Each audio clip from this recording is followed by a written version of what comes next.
पहले प्यार और फिर उसकी बेटी के साथ उसका कत्ल। इतना ही नहीं, कत्ल करके उसको घर के अंदर दफना दिया और फिर हो गया फरार। इस वक्त हम मौजूद हैं मेरठ के बुढ़बड़ाल में। इसी मकान के अंदर शमशाद ने प्रिया और प्रिया की जो बेटी है उसको मार के दफना दिया था।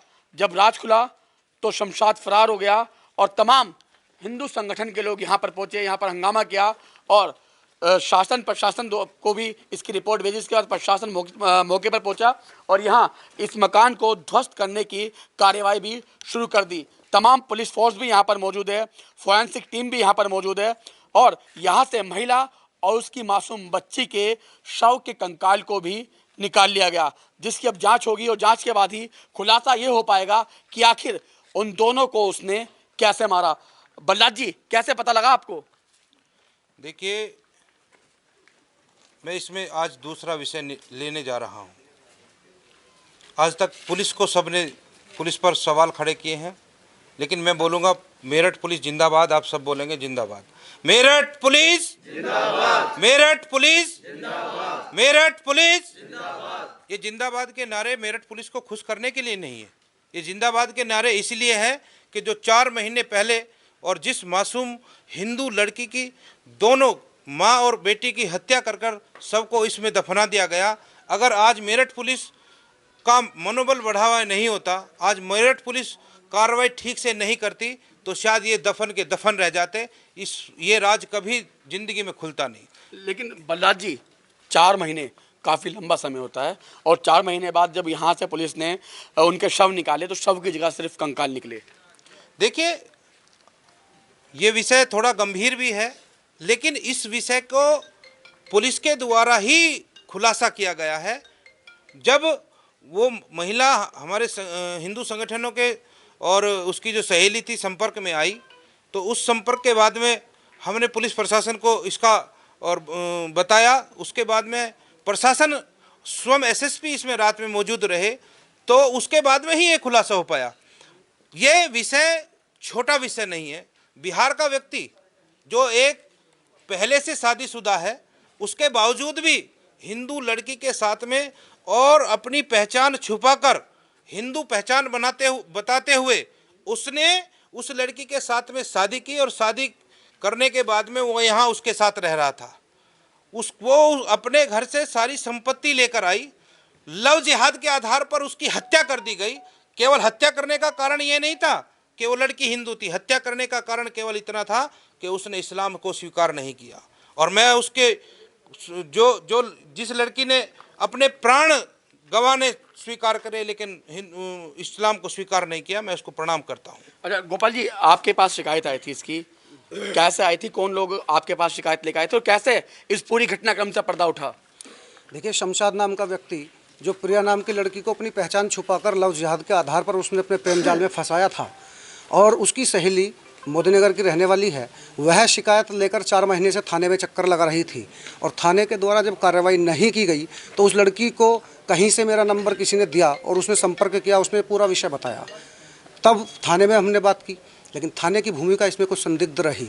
फिर एसएसपी के जब संज्ञान में विषय दिया गया तो एसएसपी फिर रात में पूरी टीम को लेकर यहाँ आकर खुदाई की और उस प्रिया नाम की लड़की और उसकी बच्ची दोनों के यहाँ से कंकाल बरामद किए गए हैं।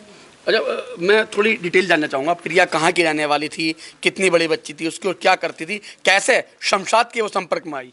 देखिए, प्रिया गाज़ियाबाद के लोनी क्षेत्र की रहने वाली थी और वह करीब 4 वर्ष पूर्व शमशाद के संपर्क में किसी फेसबुक के माध्यम से उसका संपर्क हुआ।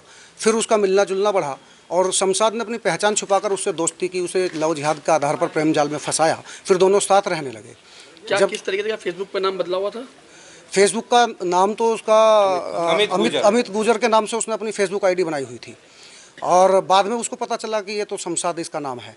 लेकिन तब तक साथ रहते समय बीत गया था। उसने सोचा कि चलो ठीक है, ऐसे ही साथ में रह लेंगे, कोई दिक्कत नहीं। जब बाद में उसने इस्लाम धर्म स्वीकार करने के लिए, अपने नाम बदलने के लिए कि बच्ची का स्कूल में एडमिशन तब कराऊंगा जब इसका नाम इस्लाम धर्म के आधार पर होगा, पूजा पद्धति छोड़कर कुरान पढ़नी होगी, खान पान इस्लाम धर्म के अनुसार करना होगा। बड़ी बच्ची थी?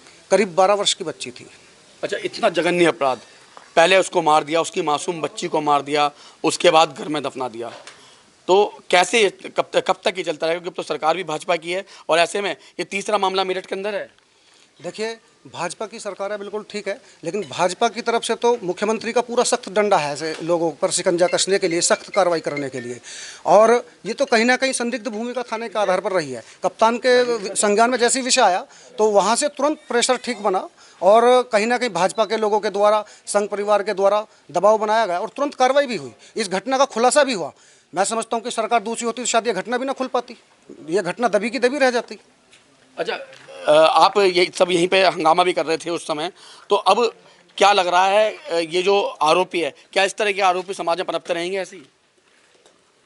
नहीं, पनपते तो नहीं रहेंगे। सरकार इस तरफ पूरा ध्यान दे रही है, पुलिस प्रशासन भी अपनी कार्रवाई कर रहा है और अब से पहले भी जितने अपराधी पकड़े गए हैं उनको पुलिस ने दंड दिया ही है।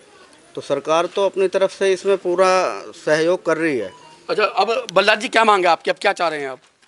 देखिए, ऐसे अपराधी को समाज में रहने का अधिकार नहीं है। हम चाहते हैं कि इस पर रासुका लगनी चाहिए। और दूसरी बात, ये केवल इसमें ये शमशाद नाम का व्यक्ति नहीं है, इस केस में अनेकों ऐसे लोग हैं। पूरे केस का पर्दाफाश होना चाहिए। जिन लोगों की भूमिका इस केस में इस घटना को छिपाने में रही हो, चाहे वो पुलिस प्रशासन का व्यक्ति हो, चाहे वो भूड़बुराल गांव का व्यक्ति हो, कोई भी हो, उस पर शिकंजा कसा जाना चाहिए। क्यों? क्योंकि अगर ये शिकंजा नहीं कसा गया तो इस प्रकार की घटना दोबारा से फिर होगी, फिर कोई प्रिया जैसी नाम की व्यक्ति फिर कहीं ना कहीं दफन होकर रह जाएगी।